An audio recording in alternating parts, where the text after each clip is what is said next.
Hey, what's up guys? Tony with VentureTube. So it's pretty early in the morning and I'm about to clean some fish. I just wanted to take you through the process that I go through to clean my fish. So SpongeBob had a pretty good night last night. He almost caught his limit. He was one fish shy. Look at there.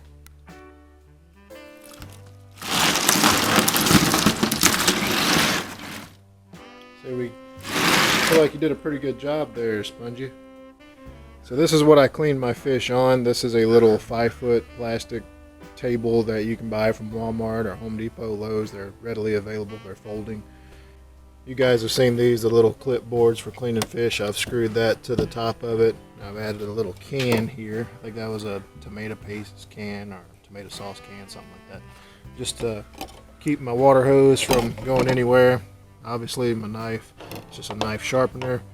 This knife is a skinning knife. I don't recommend it for cleaning your fish, for filleting it. It's really a skinning knife, but you can do it. It's just a little harder, but I've gotten so used to it that this doesn't bother me. You just got to be real careful with these flexible blades. Don't cut yourself. And I just added a piece of aluminum. I think this was a paint pole handle or something I got off the side of the road and cut it down and just screwed it on there. And the only reason I did that was because my driveway is so slanted. When I set a fish down here, it just slides down, so at least that stops it. And I left this side open if somebody else wants to help me, and which nobody ever wants to help me. And here's a bowl just for the fillets themselves. It comes out. I bring this in the house and cut the fillets up into smaller chunks and bag them. So I added a little hook on the clipboard here just to hang some Walmart bags, and that's where my heads and guts go. And when you're getting rid of this, if you don't have any land to throw the guts and stuff away, you don't have anywhere to dispose of them and you have to drive back to the lake, take these bags, just make sure it's double bagged, go to your truck, and if your truck's high enough, you can hang it right there on the hitch and you have no mess in your truck. That's what I do all the time. So might be different where you're at, but I have to make a short trip, so I'm not gonna get pulled over for having fish hanging off the back of my truck. But just a thought, maybe it'll help some of you guys, maybe it won't. But that's my fish table, and I'm about to pull out the fish right now. One other thing I thought I'd show you. This is my fish stringer. I have it hooked to this little pad eye deal right here. And when I catch my fish at night when I'm pulling in, all I do is take that leader and just drop it in the front hatch. So you see they're obviously still attached. So that works out pretty good. But when you're out there on the water, you don't want the full length of that leader being that deep in the water beside you, because the fish will get caught up in the mirage drive or your rear rudder. So what I do is just, take about 3 feet from the end and wrap it around this zigzag cleat. That way the fish, when I'm pedaling, they come to the surface of the water about right in here. You could also use a float, but no need to put a float on this stringer when I got the zigzag cleat here. So just thought I'd mention that. Alright guys, as you can see, we have SpongeBob's fish laid out nicely. He did a good job. Now one thing I've been told, I normally clean my fish the same day. There's hardly ever a time I don't, but I did wait to clean these. It was just so cold last night and I was pretty tired. And I've always been told to check the gills. If the gills are still nice and pink, then the fish is okay. You guys excuse me. You guys let me know if that's true. I've always went by it and I've had nothing but success. So I've never had any problems with my fish. So all those look good. We look ready to clean, so let's get started. First things first, always have a sharp knife. Run this through here a couple times.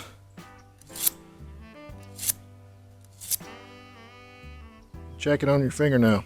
It's always a trick. You want to know how sharp a knife is. Lay the blade on your thumbnail and see if it just immediately grabs.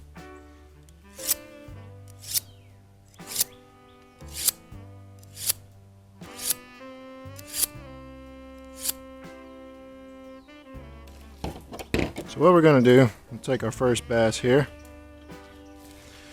Now these guys are a little curved. They kind of froze up a little bit. So what I'm going to do, I'm going to take the side fin here, and I'm cutting at an angle underneath the scales, right behind that gill plate, until I get to the top of the fish there.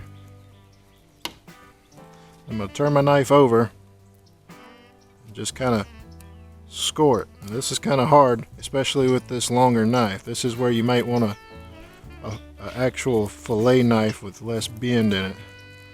Just go right along the top there. No need to scale this fish. All the way like that. Almost to the end of the tail there. Then I'm going to turn it over using my index finger on the back of the blade and just slightly rub and feel for the bones. Go right down his spine at a slight angle. Just like that.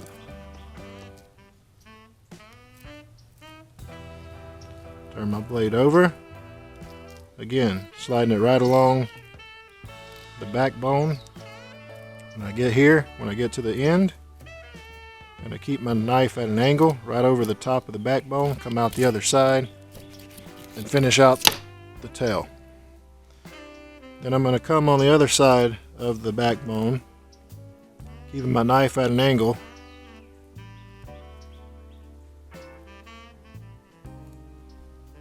That way I'm getting maximum yield on my fish, not wasting any of that meat around the backbone.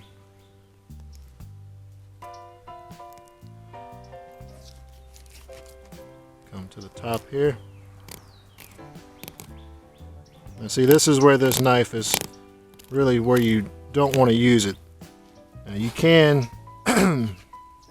cut through the rib cage, or you can go around them, like I'm doing right here.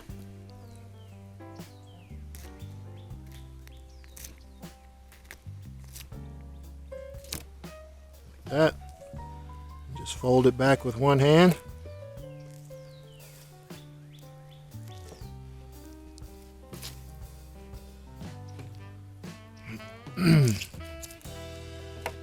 Turn the fish over like that. Piece of ice was in his mouth. There you go. Just going right along that rib cage, and then I can cut right across the bottom. And there you go. Now you notice I didn't really open up his gut cavity. All that is still intact. Okay. Now I could have got a little closer right in here, but you can tell right here on the tail I didn't waste any of that meat right here along this spine. Okay. So, take the fillet over here. Now these bass, now if you'd have left the rib cage in, you would obviously cut out the rib cage, but I went around the rib cage, but you still have a set of bones right here. You can feel them. So you want to leave the skin on first before you do this. Cut right behind those bones. Then come on the other side. Right down the middle. Grab those bones and pull out just like that. See, now I pulled out all those bones. There's your bones right there. So we'll throw that in the bag. Man, my hands are freezing. It's cold and these fish are like blocks of ice. So then what you want to do, and be careful, get you a flat surface. Score your fish. Just start just a little bit like that, so you got enough to put your finger on. Flip it over. Grab that skin. Angle your knife, and if you got a sharp knife, all you got to do is seesaw it and pull that skin.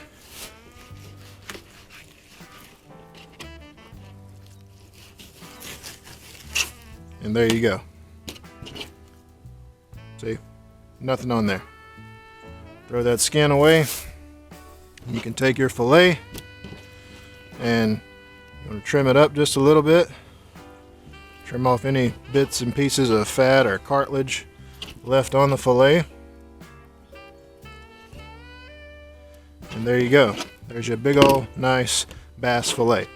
Now we're going to cut that into smaller pieces before cooking, but I'm not going to do that at this point yet. So, take our hose,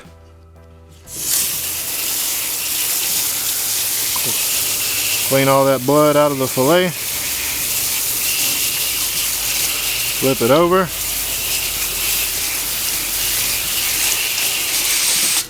rinse out this bowl, fill my bowl with water.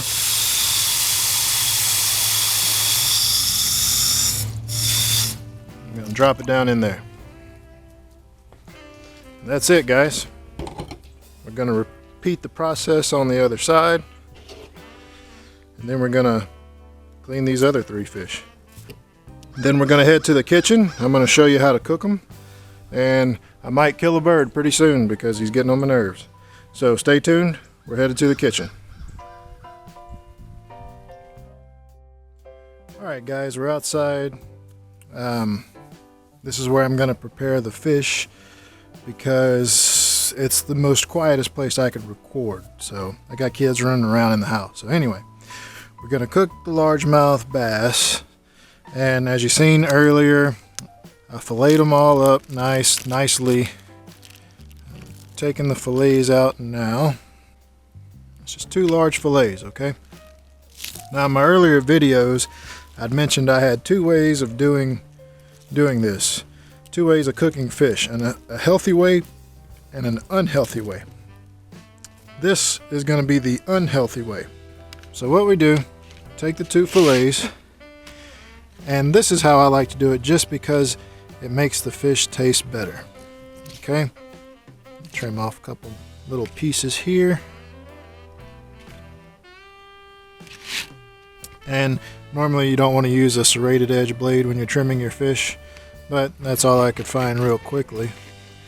So what I'm doing, I'm just cutting down the fish right in the center, right where it would naturally separate, right down the spinal, the backbone, I guess you would call it.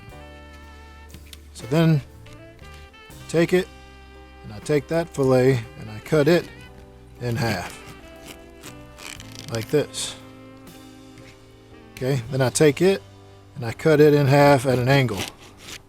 Now you got these little nice pieces that are going to fry up nicely. They don't take long to fry, and they get more of the breading on there, so it has less of a fishy taste. Okay, so I'm going to throw them in the bowl here. You see, this one's a thick piece. I'm going to cut it in half again.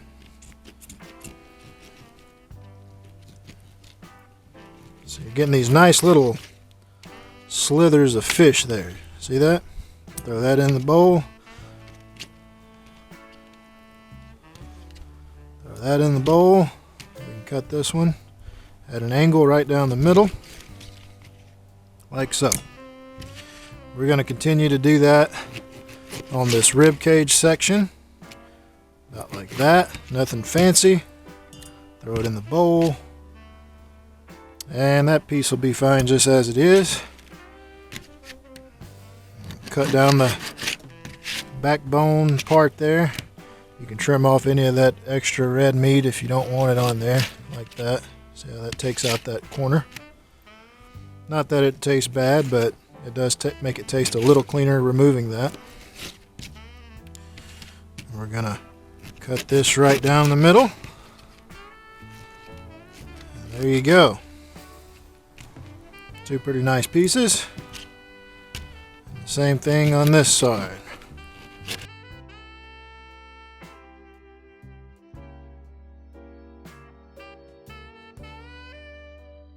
Now, this is what I like to do. Here we go. We have mustard, plain yellow mustard. If you take mustard, kind of dilute it. There wasn't much left in this bottle, so I just added a little water. Take that mustard, and squirt it all around your fish. Kind of like a marinade, okay? Just like that. Mix that up real good. Let that soak. Now I know you're probably thinking, mustard, really? But what this does, you will not really taste mustard when you eat the fish, but it does make the batter, your cornmeal, have more of a crust texture to it, more of a crispier texture, and it also, I guess, the acidity in the mustard kind of takes away from the fishy taste of the bass. So let that sit there for a minute. So I already have some cornmeal made up here. You can do this however you want. Now I can tell you what's in here. This is Angel Mama self-rising yellow cornmeal mixed with a little bit of flour. The self-rising Angel Mama already has flour in it, but I add just a little bit of extra. Let's say maybe like 1/4 of a cup to a cup of the cornmeal. So 4 to 1. And you can add your salt, pepper, garlic salt, or garlic powder, either one. If you add garlic salt, normally I don't add too much salt to the mix. Cayenne pepper, I think, is the best thing. Even if you don't like spices, when you fry fish and you have a lot of cayenne in your seasoning, the cayenne pepper is gonna cook out. So it's not gonna give you the spice, it's gonna give you the flavor from the cayenne pepper. We got our fish and mustard.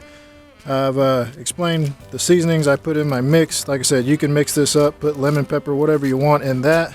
And as far as oil to fry it in, I'm using vegetable oil. The best is peanut oil. That's the least healthiest way to go. I didn't have any peanut oil, but that is my preferred oil to fry fish in.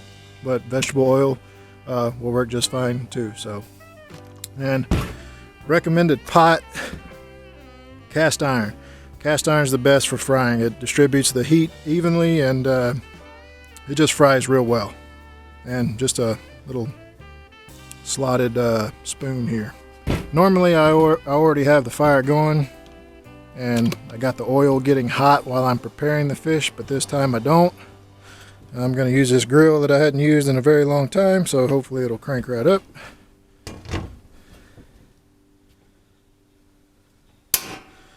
And it does. So let's put our pot on. And since I'm cooking a small amount of fish, you don't need much oil.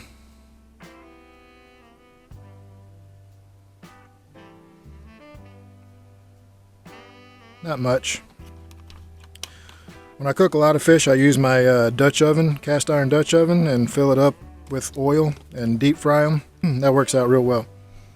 But since I'm not doing very much, this little skillet will work fine. You can save this oil when you're done. You can strain it and put it back in your bottle and refrigerate it. So there's another helpful hint, because if you fry a lot of fish like I do, you don't want to be going through a lot of oil, especially peanut oil. It's expensive. So okay, so while the oil is coming up to temp, let's go check on the fish. So there we go. We got all these mustard covered fillets. Now you see we had 2 fillets and we turned that into what, probably, I don't know, I'm gonna say at least 16 pieces of fish there, something like that. 12, 14, 16, something like that. I don't know. You make more of a meal that way. I don't like to put my fish in the breading before my oil is ready. I like to wait till it gets hot. I like to stick the fish in here, shake it around, and put it right into the oil. That way it doesn't get soggy. Okay, if you leave a bunch of fish in this and let it sit until your oil gets hot, it tends to make the breading get soggy, and it doesn't have the same effect when you're frying. It doesn't get as crispy. Here, the oil starting to pop. Okay, you can see the oil starting to bubble slightly. Doesn't take long with this cast iron, so I'm probably good to go ahead and start seasoning up the fish here.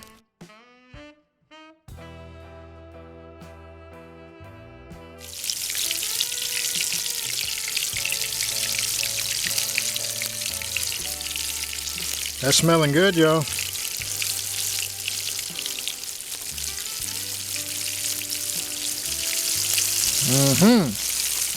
Come on.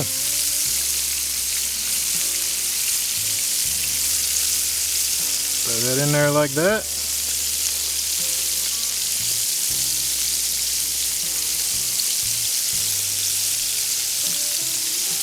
Throw that in there like that. And like that. We cooking, guys. Now, since we're not deep frying, you have to flip your pieces.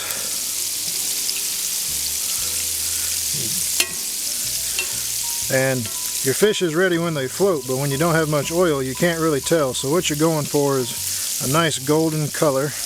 You don't want your oil too hot, and you don't want it too low either. You definitely don't want to overcook the fish. Adjust my fire a little bit. I had to turn it up a little bit because we've added more fish.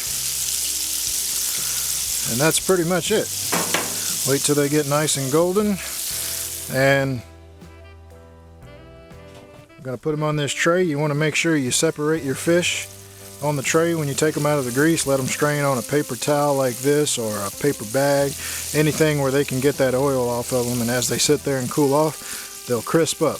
You don't want to stack them on top of each other if you can help it. You want to let them crisp up and not have any oil on them. Makes them taste way better. You got to check these pieces, turn them over, because they'll be laying on the bottom of the pan and you don't want them to burn.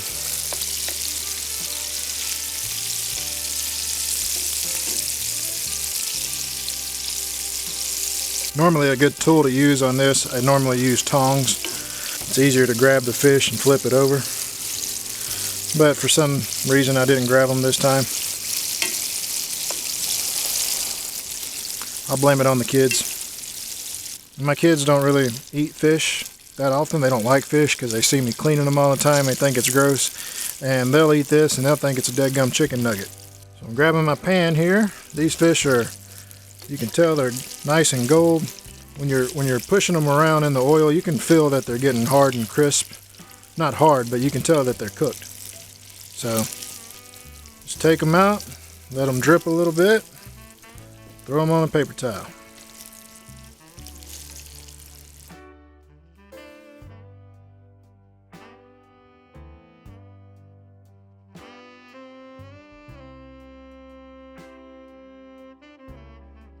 And if you can't catch them, you can always catch them at the grocery store.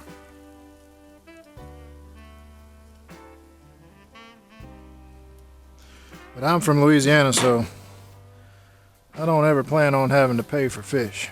We're going to set this aside. We can put this side of the paper towel over it, kind of keep it warm, and to soak up some more of that oil.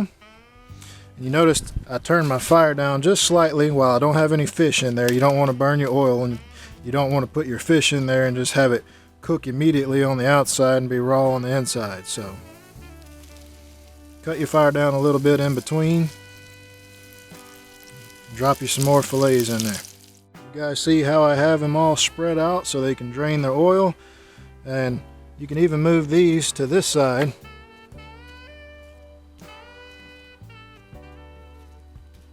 Since they're sitting on grease, move them to this side like that. And that'll help to keep everything warm too. That's one fish, guys. Clean them like I do and you get to keep that rib meat. It makes a difference. You cut it in smaller sections. Look at that. You can feed probably at least 3 or 4 people, you know. Put you some sides, cut up some potatoes. You're good to go. They look delicious. Not a very beautiful presentation, but you guys know I'm not about that. So if you enjoyed watching me clean and cook these bass, then hit that like button. Remember to subscribe to my channel. If you're new to this channel, it's awesome. It's about kayaking. It's about do-it-yourself. So don't miss out on all the ideas I have coming up. So make sure you subscribe to the channel. And again, guys, I appreciate you watching. I appreciate all your support. Check out my website, www.venturetube.net, and I will catch you on the next episode. Come on. You can have them. You got to help catch them if you're going to eat fish, Chris. Yeah, I'm talking to you. Okay, Dad.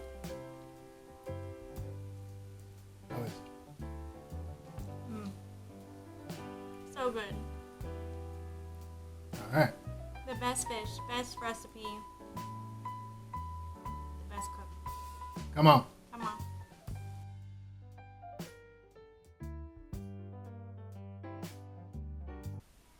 Yeah, you owe me big time.